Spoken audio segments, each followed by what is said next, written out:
This basketball comes so hard and so fast towards my face that my eyelashes curled up, man. That mug had some speed behind it. And if it had that much speed to where I could feel the wind from that bitch, that means the force behind it must have been some real shit. I learned a little something when I was in school, that force plus velocity type stuff. But back to the story is what I'm saying is it was the same raccoon dude or whatever. And what's going on, ladies and gentlemen, G's, gents, peeps, and cronies? Welcome to the Professor Goodfeels show, and I'm Professor Goodfeels, as you all know. Hope y'all doing well. Hope you're enjoying yourself, enjoying this beautiful life of which we all live. I got a story for you, in case you didn't read the title. Just wanted to click on my shit just because it's that good. Thank you very much. But let me tell you something about some people, man.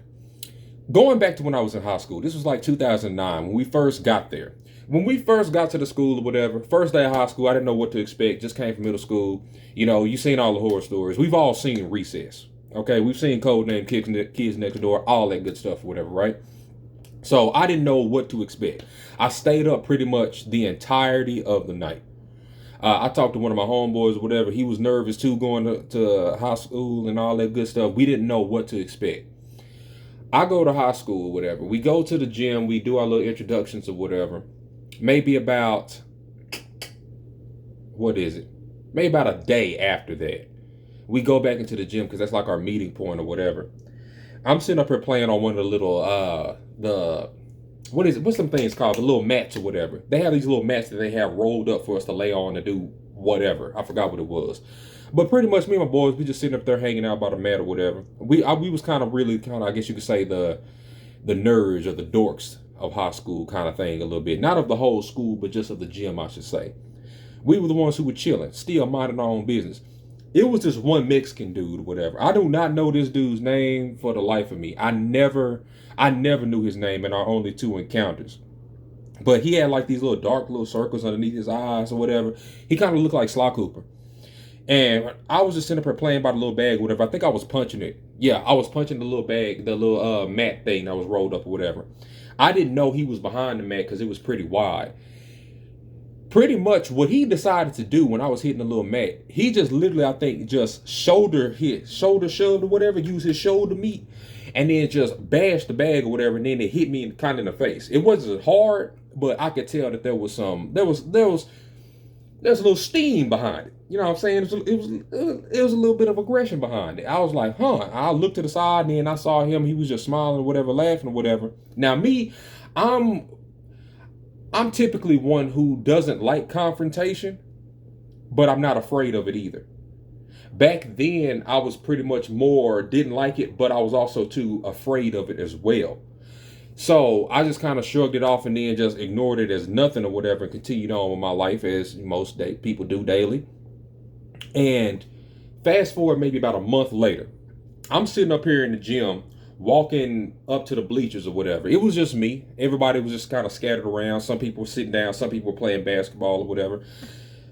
And I was just by myself. I was going to the bleachers where my friends were or whatever, right? And all of a sudden, this was some universal intervention shit. That's why I didn't get hit by this.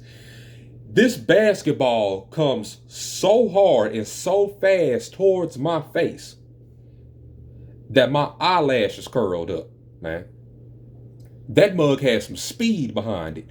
And if it had that much speed to where I could feel the wind from that bitch, that means the force behind it must have been some real shit.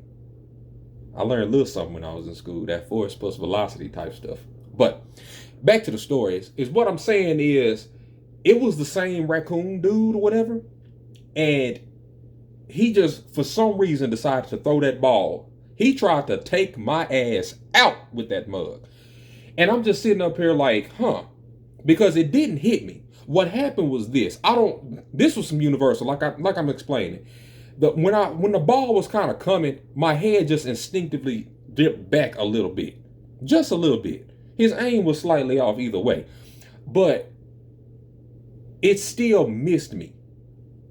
But it came so close to me that I felt the wind. I could have kissed that mug if I wanted to. It was just that close to my face, literally. And When I looked to the left of me, I saw the same dude just smearing or just kind of giggling a little bit or whatever. And then I just looked at him, and then I just looked forward, and I just kept on going by my way. Because I ain't gonna lie, I was feeling pretty gangster. I was feeling cold as hell. Considering I just feel like I just ultra instinct that basketball or whatever. Like I felt that was all me. I did that. I am here. So I just looked at him with that little old like, and then I just looked away and then kept on proceeding my way. And now that I'm older and I'm thinking about that kind of thing, man, it's some people that's just really messed up. Or I'm not gonna say messed up, because you can always put yourself together. Some people, like I say, are just dealing with things in their own particular way.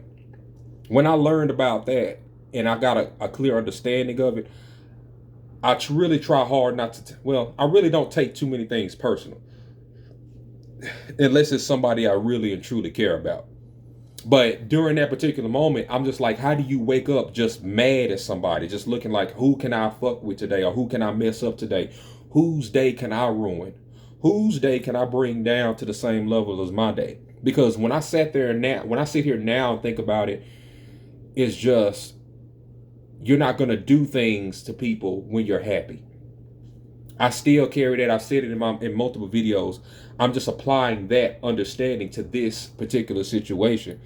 And it was crazy. Another situation that happened. This shit was weird. When this was like my senior year of school.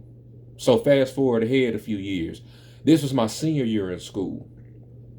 And I used to bring gum pretty much every week. I always had a pack of 5 on me, whatever, that green, that's my gum right there. And if you've been in school pretty much from the 90s and up or whatever, you know how grabby and greedy people can be for gum. Especially as a teenager. You know what I'm saying? Most people like, man, I need some gum. I feel like my breath stink. They used to carry around a can of Axe like it was shower in a can. It was just like all that kind of stuff or whatever, right? So I was real generous when it came to my gum and stuff like that. But when it came to it, I'm just like, nah, I kind of want to keep my stuff for myself, because I'm tired of getting a new pack of gum every 3 days because I'm handing it out to other people. So I started learning how to say no. This one dude or whatever in my class, I never talked to him that much. He never talked to me that much. He just saw that I gave a couple of my friends some gum, and he felt like, he wanted to ask too. I ain't tripping off that. You can ask if you want to. But at the time, I decided to say no because I wanted to keep my shit for myself. And I thought it was just the end of it. I was just like, nah, man, I'm keeping this for myself, blah, blah. No disrespect towards him. I didn't come aggressively or nothing like that. I didn't know that he took it this bad. From the morning, that was what, B2 class. I remember the teacher too. That was my second period class, all the way to my 5th period class. We had the same class together. One of my homegirls was in the class or whatever, and then she asked me if I had some gum or whatever, and I said, yeah, I got you, whatever. Because when she has something, whatever, some gum, whatever, she gives me some too, equivalent exchange, if you've seen Full Metal Alchemist. And pretty much like the same dude, he walked into the class or whatever. I was sitting, I think, a table away from her, because I think I just passed it to her, and then I went back to my seat or whatever. And he had asked her for some gum or whatever. And she was like, oh, no, I got this from him. I got it from Chris. And then he was like, man, fuck that nigga. I'll beat his bitch ass right now, whatever. And I was appalled. I felt, me? And like I said, normally I'm typically kind of like avoiding confrontation, but at that time I wasn't feeling it. Hell no. So I got up and then I got in his face or whatever, and I told him, in a more aggressive tone. I ain't finna get like that on the video right now because y'all my people, but I was just like, beat my bitch ass then, you know what I'm saying? Do it. Show me what's up. And I really just like, I was just mad. I ain't gonna lie. I just went full Goku. And pretty much he still sat down, and he just looked up at me like, man, I ain't even finna entertain this right now, or something along them kind of lines or whatever. But long story short, pretty much from that point on to the remainder of the year, we didn't have no types of problems. Because I've learned now that these type of people are just all bark and no bite. When it come down to it, these are the people that just look for people that they can take advantage of, that they can pick on or whatever. And he was one of them play thugs kind of thing. You know what I'm saying? People who try to act hard and stuff like that, but really they ain't got that gangster in them. They not about nothing. It's not there. They ain't got the heart for it. You ain't about what it is you say you about. You trying to find what you about, and you just so happen to follow a popular trend that everybody else is following, so you want to follow suit too. You ain't about that life. It's a lot of people who are like that. So the thing is, like, we've never had a problem ever since that. And one time when I was walking a few months later on down the line, it was almost towards the end of the year, I saw him kind of doing the same thing towards another dude.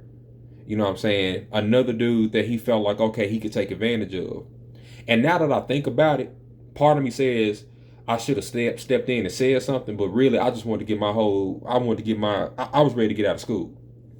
But when I think about it now, I think about it like, okay, would I have done something different? Knowing how he is and stuff of that kind of nature, because part of me says, yeah, but the other half of me says, okay, what if I could be interfering with that same dude learning what it is I learned? You know what I'm saying? Learning that these people are weaker, inferior, and stuff like that, and there's nothing to be afraid of when it comes to them. I don't know. I'm kind of glad I don't have a time machine, because I ain't trying to mess up nothing. I like how my life is, and I'm steadily improving upon it. But that's just something I was really thinking about. But people like that, like the Mexican dude who tried to hit me with the basketball or whatever, these are generally weak people. These are kind of people you can handle literally when you got that fire behind you, because they trying to look for something. They don't have anything that's theirs, or they don't have anything that they truly want, or what they're truly proud of. They're still trying to discover themselves. But when you step up to these people with that energy behind it, that yes, I'm ready to F you up, they typically back down. Psychologically speaking, they typically do. Now, when I say do this, I will wholeheartedly recommend that you actually do it if you have that real soul behind you to say, okay, I don't care no more. It's ride or die right here and now. Because people can still sense energy within other people. Even lost souls like that, they can still sense the kind of energy behind it. And certain people going to try to test you. A lot of people going to try to test your gangster as well as you continue to progress. You know what I'm saying? Whoever you are. My video is for everybody. There is no age limit or age restriction on my videos. This is just about life. But don't let nobody try to run your life. Because the more leeway that you give them to take advantage of you, the further and the more that they're going to reach, and the more they're going to try to grasp from you. Don't give these people nothing. Trust me, they're not really about nothing like that. But this is just some things that I learned, though. It was fascinating as hell now that I think about it. It was crazy. If I could go back in school now, life would be so much. Anyway, y'all take it easy. Y'all stay smooth like butter, slick like hair grease. I hope you enjoyed my story time. Thank you to everybody who supports my channel. Like, comment, subscribe, all that good stuff that you hear on every YouTube video. Let me know what's going on with you, man. And either way, at the bare minimum, just have a damn good day. Just take care of yourself. And just keep doing it big, y'all. It's a damn good moment. It's a good life we live. If you want to see more amazing quotes like the one I'm finna put at the end of this video, follow me on Instagram. Stay smooth like butter and slick like hair grease, y'all. I'm out.